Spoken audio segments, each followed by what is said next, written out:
여러분 존 웨슬리, 찰스 피니의 전기 읽어보셨죠? 보세요. 저는 이분들의 한순간에 주목합니다. 어떤 순간이냐면 그분들이 진짜 하나님을 대면한 순간, 그분들이 진짜 하나님의 사람들을 대면한 순간, 이때 반응이 남달라요. 이때 평범한 반응을 보이지 않습니다. 어떻게 합니까? 자기 영혼에 대한 깊은 근심으로 들어가는 거예요.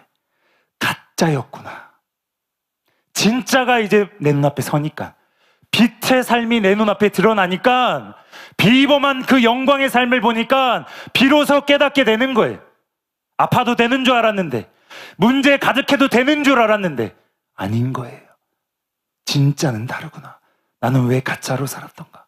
나는 왜 가짜로 지난 날들을, 그 수많은 세월들을 보냈는가? 한탄하는 거예요. 씨름하는 거예요. 나는 왜 이렇게 살았는가? 나는 왜 예수님처럼 살지 못했는가? 나는 왜 하나님의 사람들처럼 살지 못했는가? 깊이 근심하는 거예요. 몇 개월이고 될 때까지. 그러니 우리도 하나님의 비범함을 보았을 때 탄지 은혜만 받고 끝나는 게 아니라 내 안에 주도적인 의지로 깊은 근심이 임해야 되는 거예요. 여러분, 애초에 생명으로 인도하는 문은 좁습니다. 좁습니다. 그리고 빛이 되는 문도 좁습니다. 그리고 진짜 비범한 하나님의 사람이 되는 문도 좁습니다. 누구나 할 수 있지만 좁다는 거예요. 적당히 각오하라는 것이 아니라는 거예요. 적당히 각오해서 이룰 수 있는 길이 아니라는 거예요. 마리아처럼, 여러분이 오전에 들은 그 간증처럼 마음을 깨뜨리고 완전히 결단해야만 비로소 걸어갈 수 있는 좁은 길이라는 거예요. 마태복음 16장 24절에 이에 예수께서 제자들에게 이르시되 누구든지 나를 따라오려거든 자기를 부인하고 자기 십자가를 지고 나를 따를 것이니라. 여러분, 이 길은 애초에 자기를 부인하고 출발하는 길이에요. 여기 부인하다의 의미는 생명을 포함해서 완전히 자기를 포기하다, 제 것이 아니라고 부인하다, 그 의미입니다. 이것을 잘 설명해주는 마크 베터슨 목사님의 관을 쌓아라는 글을 소개해드리길 원합니다. 1세기 전에 편도 선교사들, 원웨이 미셔너리라고 알려진 용감한 분들이 있었습니다.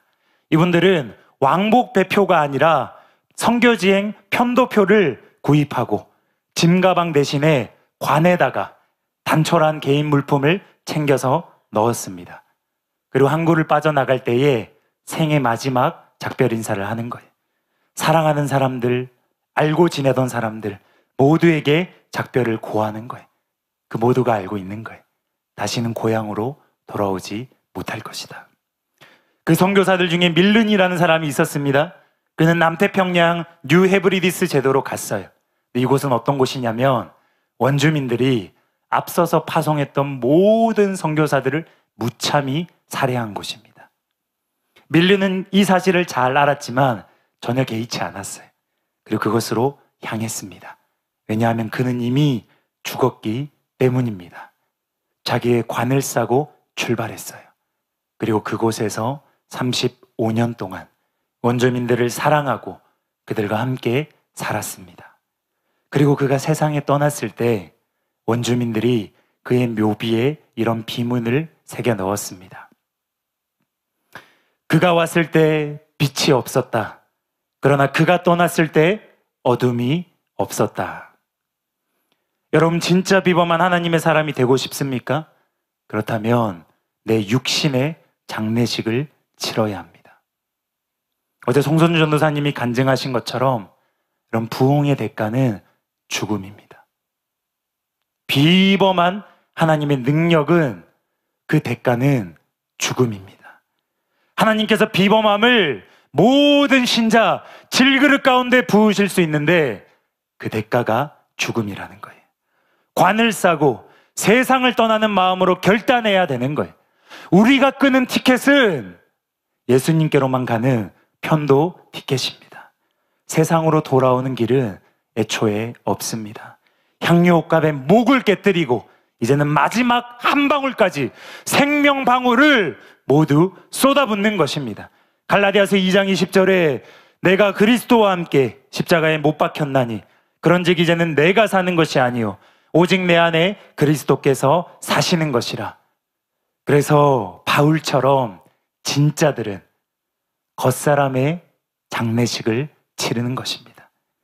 한 가지가 전부가 된 사람은 어김없이 겉사람의 장례식을 치르는 정도, 그 정도의 결단을 하는 거예요. 그 정도의 깊은 시름과 눈물과 애통과 작별을 고하는 것입니다. 이제 더 이상 사람으로서, 육신으로서, 혼으로서 살고 싶지 않다는 거예요. 지긋지긋하다는 거예요. 한등에 가득한 삶, 문제가 가득한 삶, 능력이 없는 삶, 지긋지긋하다는 것입니다.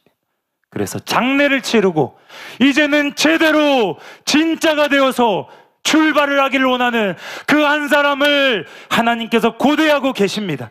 하나님께서 고대하고 계십니다. 나는 완전히 죽어지고 오직 주님으로만 살고 싶다는 깊은 결단. 이것은 내 육신의 장례를 치르는 거예요. 바로 그 일입니다. 엘리야가 엘리사를 불렀을 때 그는 엘리사로서 엘리야를 쫓아간 게 아니에요.